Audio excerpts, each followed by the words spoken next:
Pleased now to welcome one CEO and founder, Chatri Sityodtong. A banging night of fights, Chatri. Who impressed you the most and whose defeat surprised you? I was most surprised by Rodrigo Morello submitting a two-time Sambo world champion. I thought by far that Ruslan was going to roll through Rodrigo. That's what I was predicting. When I saw how confident Ruslan was after the face-off, he said, "I'm gonna heel hook Rodrigo," and that's especially his coach. They were super confident. Obviously, a two-time Sambo world champion is obviously a submission master. So, I was shocked.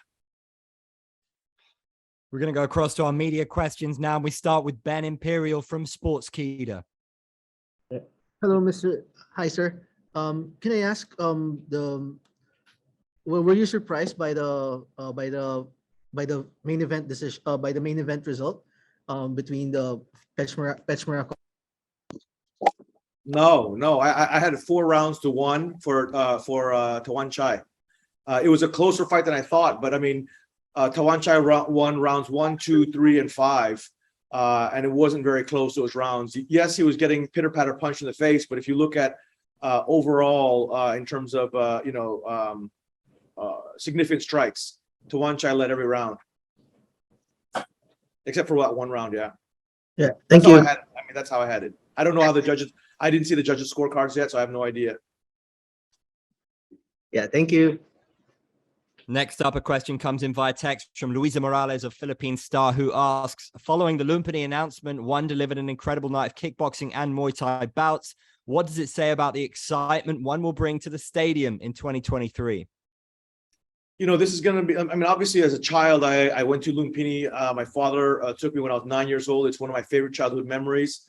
And this is going to be the biggest audience that Lumpini's ever faced. Normally, Lumpini fight nights, will be broadcast in Thailand, and that's it. And we're going to be broadcast with all of our broadcast partners around the world. And we're going to have we're going to have 2 cards every Friday. So one is a very Muay Thai specific card, and the other card is going to be a mini version of one. So you're going to see MMA, you're going to see grappling, you're going to see kickboxing, you're going to see Muay Thai. So one's going to have an international flavor, and the other one's going to have a more Thai flavor. And that Thai card will be broadcast live in Thailand only, whereas the international card will be broadcast live around the world. So again, next year we're going to do a minimum of 64 events. We actually have a little bit more than that planned. A minimum of 64 events, and so this will be a record high number of events for One next year. I think this year we're going to do 22, if I'm not mistaken, around there, 22, 24 this year. Next up is Vincent Richards from Sportskeeda. Vincent, your mic is open. All right. Hi, Mr. Chatri. We just signed a new broadcasting deal with beIN Sports. How will this change the game for One Championship, especially in the Middle East and in Northern Africa? No, this is massive. beIN is one of the largest broadcasters of sports. In the last few years, they've been the biggest payer of media rights for sports in general, all over the world, right? With their soccer especially. And beIN is going to be broadcasting us live in 24 territories in the Middle East. Of course, Qatar Investment Authority, the sovereign wealth fund of Qatar, the country of Qatar, is a shareholder in One. We are making a big push into the Middle East, but we want to spread our wings all over the Middle East. I have been traveling to all the various countries in the Middle East, and I see a ton of talent. But we see in our numbers, our organic numbers across digital social are exploding in the US, exploding in the Middle East, exploding in Latin America, and Europe actually. So we're just seeing tremendous growth, and so again, next year is going to be the biggest year in the history of the company. All right, Mr. Chatri, I have one more question. Global fans, the MMA fans, are wondering when Roberto Soldic will make his debut, and when will we see him inside the One Circle? You are going to see. We're going to announce it actually on Prime Video 2. So on Saturday morning Singapore time, Friday night prime time in the US, we will announce Roberto Soldic's debut and his opponent. So stay tuned because it's going to be awesome. And obviously Roberto is the hottest free agent in the last several years, and it's going to be an incredible barn burner of a fight. That's what I'll tell you. Thanks, Vince. We go now across to Nick Atkin of South China Morning Post. Hi, Nick. Hi, Saenchai has just stepped in here, so I'll be brief. I'm still at the arena, but I just want to ask Chatri if you have any update about Superbon. He didn't come to the weigh-ins, and I heard he hadn't been medically cleared, and neither had Jamal Yusupov. Do you know if that title fight will still be on Saturday? No, I don't know if I'm supposed to say actually, but no, I'll just say it anyway. Superbon's fight he's pulled out. He messaged me this afternoon. He's sick as a dog, and he just can't. But he wants to fight next month in KL. So most likely, subject to the makeup bout that's going to happen. I think makeup bout is, if I'm not mistaken, is Tayfun versus shucks, I'm blanking here. Tayfun versus on Saturday. Just too many things in my head. But anyways, Tayfun's fighting. He's fighting Marat Grigorian on Saturday. And the winner of that, I think, will fight Superbon next month. Or Chingiz, if Chingiz back is good. So we're going to offer the fight to Chingiz, who's the rightful title contender. But if Tayfun beats Marat, then I think that's also up for grabs, or who knows, a Marat rematch. Superbon just messaged me. He really wants to fight next month, no matter what.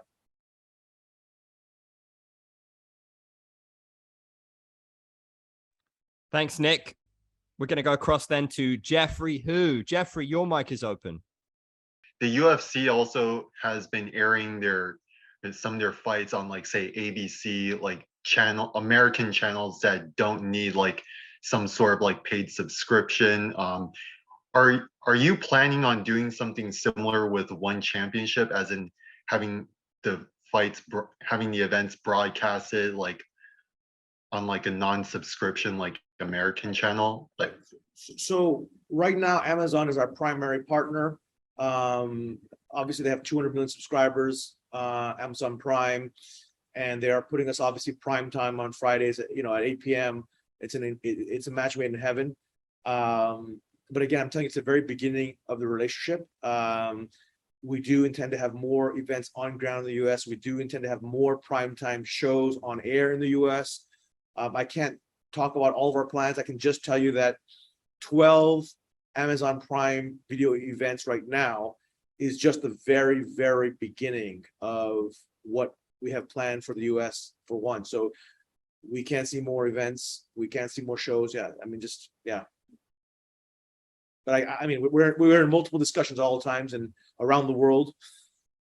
I think we're announcing a few major broadcast deals, I think, in the coming weeks as well. Not necessarily in the US, but around the world. Some exciting announcements. On that note, we have a question coming in via text from Tessa Jasmines of Business World, who asks, how long do you think it'll be before One elevates submission grappling to the same level of popularity as MMA? I really truly, like I said, One is the world's largest martial arts organization. We have obviously Muay Thai and kickboxing and mixed martial arts and submission grappling. We've done even boxing before, as you guys know, world title fights. We've done Lutway before. And for me, it's always about growing our platform, the number of countries that are broadcast around the world, the number of events around the world that we're doing, right? Again, as at the minimum of 64 events, we'll probably do, again, our internal plans are higher than that, but again, for public person, just a minimum 64. So there's tons of opportunity for a standalone grappling event, but when we launched One Super Series, I think 4 years ago, we launched One Super Series, maybe 5 years ago. We had plans that it would be number one in the world, right, in terms of striking. And it happened within, 12 months, we became the number one striking league in the world, full stop, right, in terms of just the level of talent, world championship striking for Muay Thai and for kickboxing.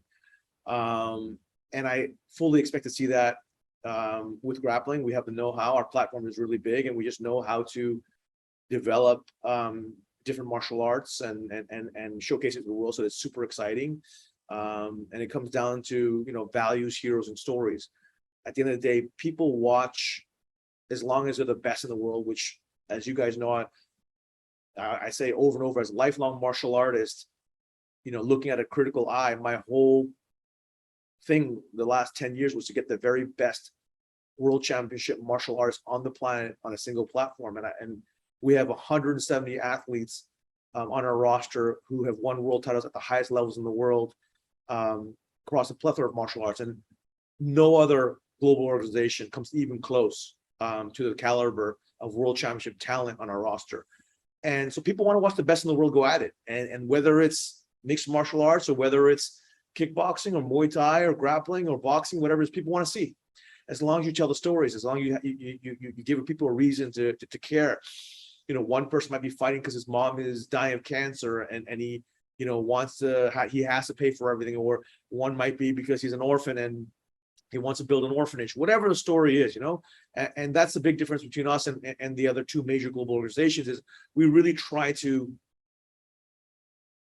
write stories with authenticity of our heroes, as opposed to pushing and shoving and insulting religions and hatred and anger and controversy just to sell a pay-per-view, right? That's just not our MO. Our MO is, let's tell real stories that inspire entire countries, that inspire the world. We're going to go back across the South China Morning Post with Nick Atkin. Hi, Nick. Yeah. Hey, can you hear me? Sorry. Yes, Nick, I can hear you. Oh, cool. Yeah, I just wanted to obviously get your thoughts, Chatri, on there was some big news we had a couple weeks ago that Eddie Alvarez had left the company, and it was an amicable departure. Can you just give us any more information on why you guys decided to part ways and what happened? Every relationship in life, both sides have to win. And if both sides are not winning, then, it makes sense to part ways. I really am grateful for Eddie for his time here. And he's grateful as well. And again, I have a good relationship with him. But I think both of us were caught by surprise with the pandemic. It obviously delayed the US launch of ONE into the US by at least 2 years, right? So I think Eddie was, and so we were hoping that Eddie could help us in the US and launch and whatnot. I'd say, Eddie realizes his clock is ticking. I think he's like 39 years old or something like that. Yeah. So again, it's amicable. It was just, we both agreed that, we weren't getting what we wanted and Eddie wasn't getting what he wanted. So why continue the relationship? Again, business relationship, right? Well, obviously I have nothing but love and respect for Eddie. He's an incredible athlete, a legend of the sport. He is an awesome human being. I have nothing but, again, good things to say about Eddie. Cheers, Nick. Next up, it's SG Strike Sports. Your mic is open.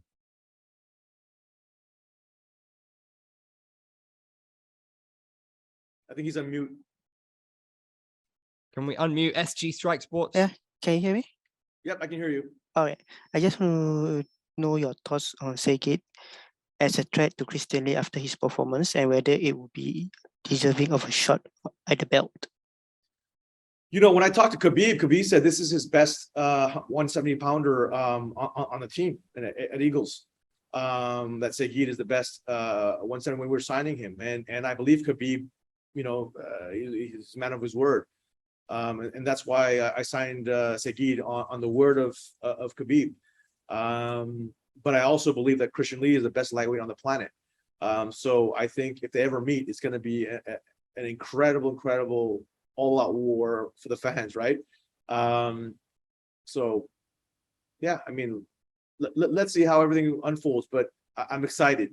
I'm excited at the potential. I do believe they'll probably end up meeting. I just don't see how they don't. But there's still a few more fights we got to make. Okay, thank you very much.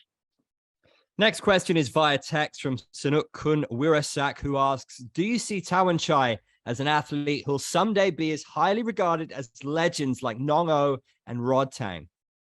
Yeah, I had a quick chat with Saenchai. He has a talent. He's a generational talent. He reminds me of Samad Pekaroon, except he hits harder than Samad Pekaroon, who's obviously regarded as the greatest of all time in Muay Thai.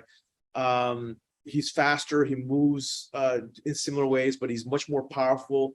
And he has unbelievable eyes. He can see things happen as they unfold way before they unfold. So that's why he rarely gets hit, right, with a solid shot. And so I talked to him just very briefly as he was walking out of the cage, and he was thanking me. And I just said, hey, you can become a legend if you just stay humble and you work hard. And he just said, yes, sir, I'm going to work really hard to defend this. And this is my dream. And, I will be humble. So you never know how, you've seen this all over the world, what the big money and fame does to an athlete, especially in combat sports. We've seen it over and over, right? Where you used to be the best, your hungry lion coming up, and then you make a lot of money and you become famous and you lose your way. That might happen. But if Saenchai can stay focused, if he can stay hungry, I think when all is said and done, next 5-10 years, he will go down as one of the greatest, if not the greatest of all time. Another text question this time. Yeah, he has that talent. Our next question comes from Randolph Leongson of Spin.ph, who asks, Roman looked incredible, but now has to face the last man to beat him. How exciting does that make the final of the heavyweight Grand Prix with such an enticing storyline built in?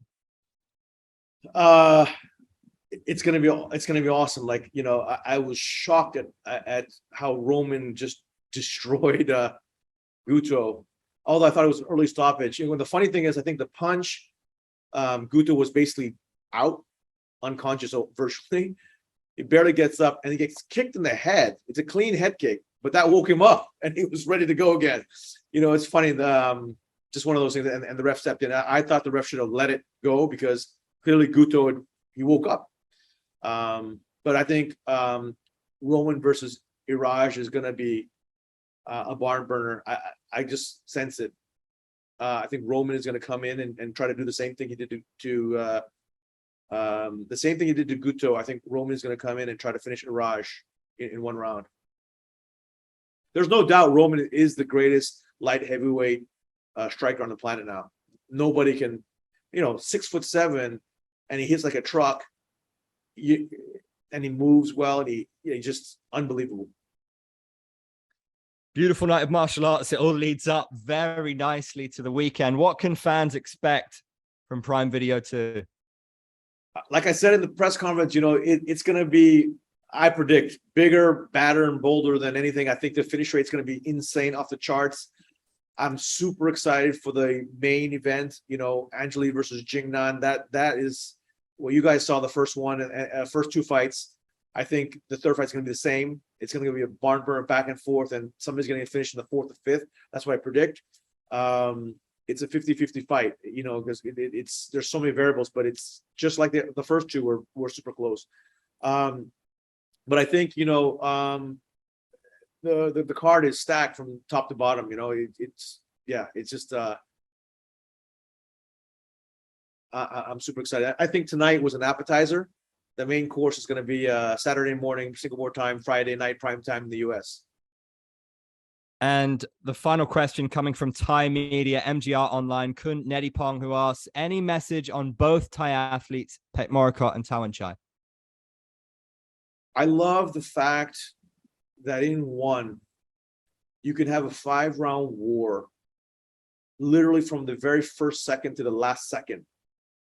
This is what Muay Thai was 35, 40 years ago in the peak of Muay Thai. And we don't get to see that in Thailand anymore. And so I congratulate Pet Moricott and Saenchai for going all out for 100% for all rounds, and bringing back honor and glory of the heydays of Muay Thai on the world's largest stage of martial arts. So I'm very grateful to both Pet Moricott and Saenchai. They brought the heat, they brought the fire, they put 100% into their training camp. They gave everything they could in the fight. And it was an absolute war. And my phone was buzzing off the hook, it was just ringing and ringing, buzzing and buzzing from all my friends around the world who are watching in the Muay Thai community, saying it was the greatest fight they'd seen in decades. It was just an absolute war. So Thank you, Pet Morokot. Thank you, Saenchai, for making history and for showing the world the beauty of Muay Thai. Beautiful fight. Fantastic way to round off the evening. Chatri, thanks for joining us. We look forward to Saturday. Thank you. See you guys.